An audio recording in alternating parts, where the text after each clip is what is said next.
क्योंकि बहू झूठ नहीं बोलती। सुधा और राकेश के 3 बेटे थे। शादी के बाद तीनों माँ बाप से दूर रहते और सिर्फ त्योहारों में आते।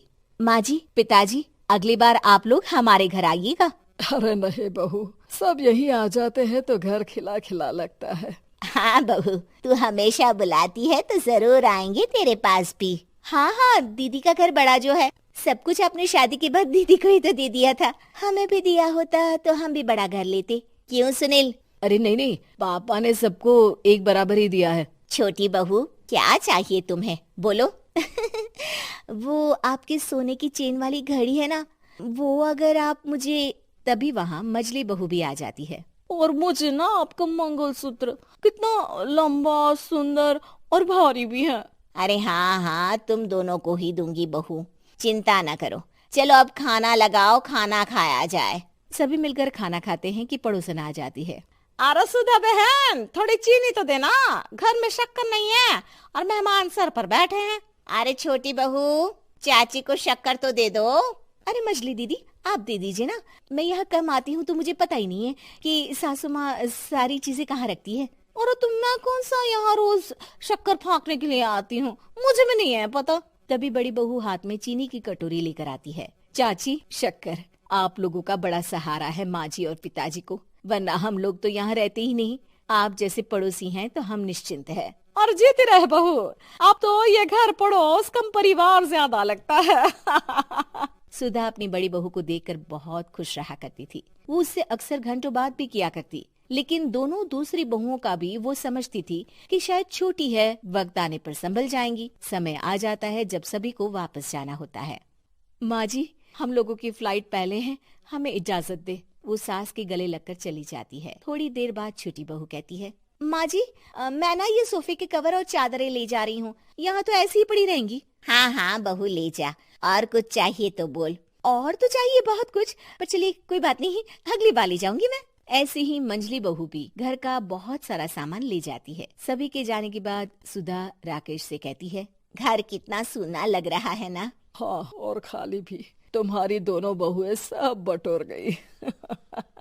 अरे ठीक है ना, हम दोनों ही तो हैं, कितना सामान लगेगा। फिर उन लोगों की नई गृहस्थी, इतना मत सोचा करे। समय बीतता है। ऐसे ही हर साल त्योहारों में सुधा और राकेश के बच्चों की बहू आते और जाते वक्त ढेर सारा सामान पैक कर कर ले जाती। लेकिन कुछ ही सालों में सुधा का देहांत हो जाता है। पिताजी, आप यहाँ अकेले क्या करेंगे? हम लोगों के साथ चलिए। अरे नहीं नहीं बहू, इस घर में सुधा की यादें हैं, मैं उसे नहीं छोड़ सकता हूँ। अब तुम लोगों की माँ नहीं रही।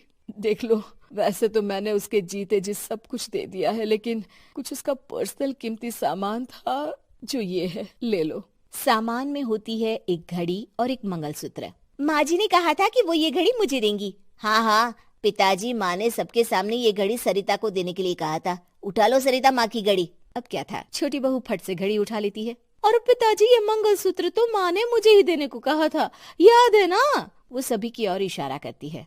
तू भी ले ले ये हार बेटा, कोई बात नहीं। मंजली फटाक से हार उठा लेती है। ससुर बड़ी बहू की तरफ देखते हैं। तुझे क्या दूं बेटा? पिताजी, माँ ने एक चीज मेरे लिए भी रखी है। सभी के कान खड़े हो जाते हैं कि आखिर सास ने क्या रखा होगा बड़ी के लिए। अरे माँ जी तो दीदी से प्यार भी ज्यादा ही करती थी, हमेशा उनसे बात किया करती। जरूर कोई बड़ी और अपनी प्रिय चीज दी होगी दीदी को। और देख लेते हैं ना, वरना तो हम भी बराबर का बंटवारा करेंगे। हाँ हाँ, कर लेना बंटवारा। लेकिन बड़ी बहू बताओ तो, सुधा ने क्या रखा है तुम्हारे लिए?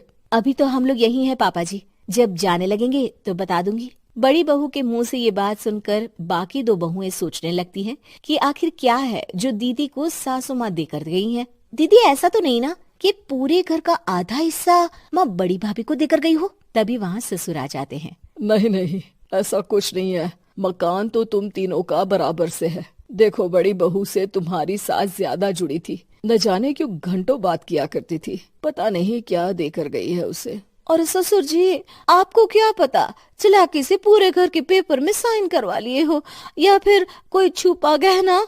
आखिर मकान पूरा तो आपने सासू माँ के नाम ही कर रखा था ना। अब घर में ये सस्पेंस बन जाता है कि आखिर बड़ी बहू क्या लेकर जाएगी। फिर वो दिन भी आ जाता है जब बड़ी बहू के जाने का समय हो जाता है। बेटा, परसों तुम चली जाओगी, बताया नहीं, माँ ने तुम्हें क्या दिया? घड़ी और हार जो बेशकीमती था और तुम्हारी सास को सबसे ज्यादा प्रिय था, उसका तो बंटवारा भी हो चुका है। अब तुम्हारी बारी। हाँ पिताजी, आज मैं ये बात बताने ही वाली थी। माँ ने मुझे उससे भी बेशकीमती चीज दी है और वो है आप। आपसे अधिक प्रिय उन्हें कुछ नहीं था। माँ चाहती थी कि आप मेरे साथ रहें। चलिए पिताजी। बेटा, मेरे पास तो कोई पेंशन भी नहीं है और ना ही कोई प्रॉपर्टी। लेकिन आपके पास संस्कार है पिताजी, जो मेरे बच्चे आपसे लेंगे, तो आपको ले जाने पर स्वार्थ ही है मेरा। चलिए ना पापा। सभी के सामने पिताजी बड़ी बहू और बेटे के साथ उनके घर चले जाते हैं।